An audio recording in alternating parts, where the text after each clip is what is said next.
কিন্তু আপনি একটা ফ্যাসিস্ট সরকারকে কখনোই নিয়ম দিয়ে প্রতিহত করতে পারবেন না। সেই দোসর, সেই ফ্যাসিস্ট, সেই ভয়াবহ অর্থ লুটপাটকারী পাচারকারী ভয়ঙ্কর সালাম এসে চেয়ারে ঢুকলেন, বললেন আপনাকে চেয়ার ছাড়তে হবে, চেয়ার থেকে পদত্যাগ করতে হবে। আমাদের দাবি মানে সাধারণ মানুষের দাবি, গ্রাম থেকে গড়ে ওঠা ছোট ছোট হাতে করে জমানো 500 টাকা 1000 টাকা করে জমানো ক্ষুদ্র মানুষের গায়ের ঘাম জড়ানো যে ব্যথা বেদনা, এই মানুষের যে আহাজারি, এই মানুষের যে মনের বেদনা ক্লান্ত, সেই ক্লান্তির যে পরিশ্রান্ত রূপ, সেই পরিশ্রান্ত রূপের যে চাওয়া, সেটাই আমাদের চাওয়া।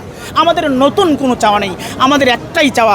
2017 সালের 5ই জানুয়ারি যখন এই ব্যাংকটাকে দখল করা হয়েছিল, তখন বাংলাদেশের সাবেক সচিব মাননীয় ইসলামী ব্যাংকের সাবেক চেয়ারম্যান আরাস্তু খান সাহেব যেদিন নতুন করে জয়েন করতে এসেছিলেন, সেদিন র্যাবের পরিহিত পোশাক পরে প্রশাসনিক 2টি গাড়িতে করে মনে হচ্ছে উনি যুদ্ধের ময়দানে যাচ্ছেন, দখল করতে আসছিলেন। ইসলামী ব্যাংক ম্যানেজমেন্ট মনে করেছিল আমরা কোনো গণ্ডগোলে যাব না, আমরা কোনো অন্যায়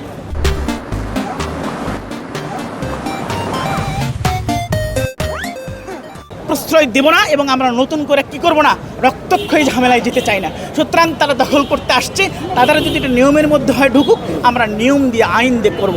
কিন্তু আপনি একটা ফ্যাসিস্ট সরকারকে কখনোই নিয়ম দিয়ে প্রতিহত করতে পারবেন না।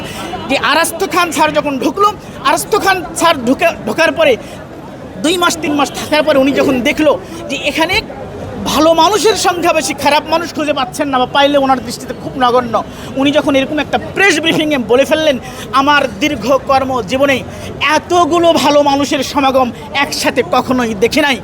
মাননীয় সাবেক চেয়ারম্যান স্যার আরাস্তু খান এখানে আর চেয়ারে থাকতে পারলেন না।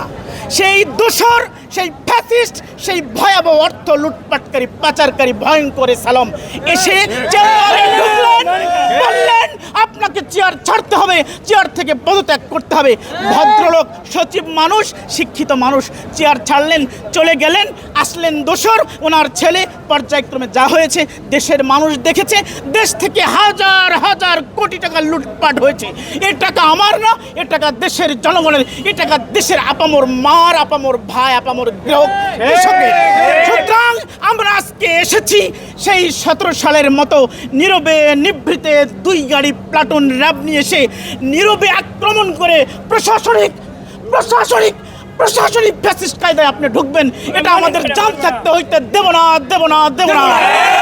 2017 সাল নয়, এটা 2024 সালের 5 আগস্টের পরের ঘটনা।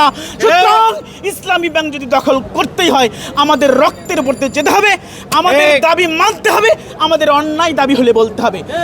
দিন শেষে মাননীয় স্বরাষ্ট্রমন্ত্রীকে বলতে চাই, আপনি যে বাহিনী পাঠিয়েছেন, আমরা আপনার শত্রু নই।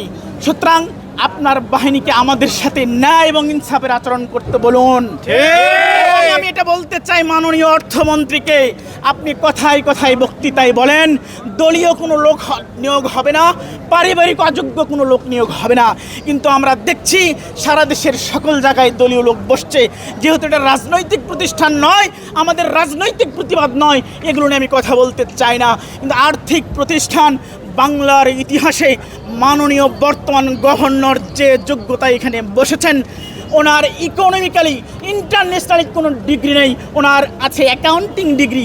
একজন সেন্ট্রাল ব্যাংকের গভর্নর হতে গেলে তার ইকোনমিক্স ব্যাকগ্রাউন্ড থাকতে হয়, কিন্তু বাংলার ইতিহাসে, এশিয়া মহাদেশের ইতিহাসে আমার বর্তমান গভর্নর স্যারের যে ডিগ্রি, সেই ডিগ্রি এই গভর্নর পদকে কভার করে না।